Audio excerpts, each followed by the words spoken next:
بسم اللہ الرحمن الرحیم۔ اور کسی آدمی کے لیے ممکن نہیں کہ اللہ اس سے بات کرے مگر وحی کے ذریعے یا پردے کے پیچھے سے یا کوئی فرشتہ بھیج دے تو وہ اللہ کے حکم سے جو اللہ چاہے القا کرے۔ بے شک وہ بلند و برتر ہے، حکمت والا ہے۔ اور اسی طرح ہم نے اپنے حکم سے تمہاری طرف روح القدس کے ذریعے سے قرآن بھیجا ہے۔ تم نہ تو کتاب کو جانتے تھے اور نہ ایمان کو، لیکن ہم نے اس کو نور بنایا ہے کہ اس سے ہم اپنے بندوں میں سے جس کو چاہتے ہیں ہدایت کرتے ہیں۔ اور بے شک اے نبی تم سیدھا رستہ دکھاتے ہو، یعنی اس اللہ کا رستہ جو آسمانوں اور زمین کی سب چیزوں کا مالک ہے۔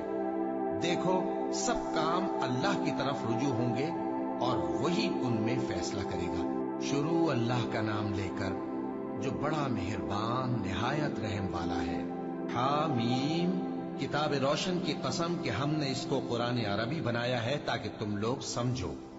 اور یہ بڑی کتاب یعنی لوح محفوظ میں ہمارے پاس لکھی ہوئی اور بلند مرتبہ ہے، حکمت والی ہے۔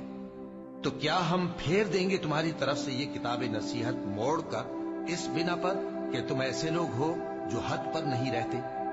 اور ہم نے پہلے لوگوں میں بھی بہت سے پیغمبر بھیجے تھے، اور جو پیغمبر بھی ان کے پاس آتا تھا تو وہ اس سے ضرور تمسخر کرتے تھے۔ تو جو ان میں سخت زور والے تھے ان کو ہم نے ہلاک کر دیا، اور پہلے لوگوں کی حالت گزر چکی۔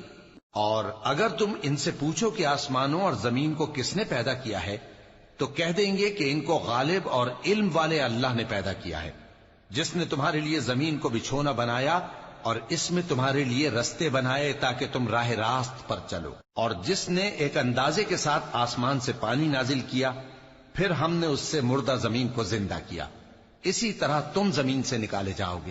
اور وہی ہے جس نے سب چیزوں کے جوڑے بنائے اور تمہارے لیے کشتیاں اور چوپائے بنائے جن پر تم سوار ہوتے ہو تاکہ تم ان کی پیٹھ پر چڑھ بیٹھو، اور جب اس پر بیٹھ جاؤ پھر اپنے پروردگار کے احسان کو یاد کرو اور کہو کہ وہ ذات پاک ہے جس نے اس کو ہمارے زیر فرمان کر دیا اور ہم میں طاقت نہیں تھی کہ اس کو بس میں کر لیتے، اور ہم اپنے پروردگار کی طرف لوٹ کر جانے والے ہیں۔ اور انہوں نے اس کے بندوں میں سے اس کے لیے اولاد مقرر کی۔ بے شک انسان سراسر ناشکرا ہے۔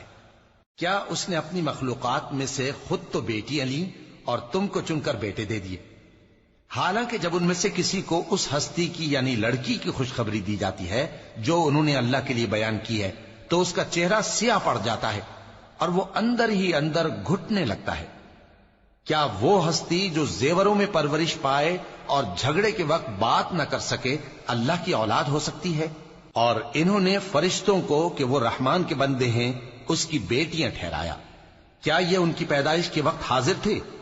ان قریب ان کی شہادت لکھ لی جائے گی اور ان سے باز پرس کی جائے گی۔ اور کہتے ہیں اگر رحمان چاہتا تو ہم ان کو نہ پوچھتے، ان کو اس کا کچھ علم نہیں، یہ تو صرف اٹکلیں دوڑا رہے ہیں۔ یا ہم نے ان کو اس سے پہلے کوئی کتاب دی تھی کہ یہ اس سے استدلال کرتے ہوں؟ بلکہ کہنے لگے کہ ہم نے اپنے باپ دادا کو ایک طریقے پر پایا ہے اور ہم انہی کے قدم بقدم چل رہے ہیں۔ اور اسی طرح ہم نے تم سے پہلے کسی بستی میں کوئی خبردار کرنے والا نہیں بھیجا مگر وہاں کے خوشحال لوگوں نے کہا کہ ہم نے اپنے باپ دادا کو ایک راہ پر پایا ہے اور ہم قدم بقدم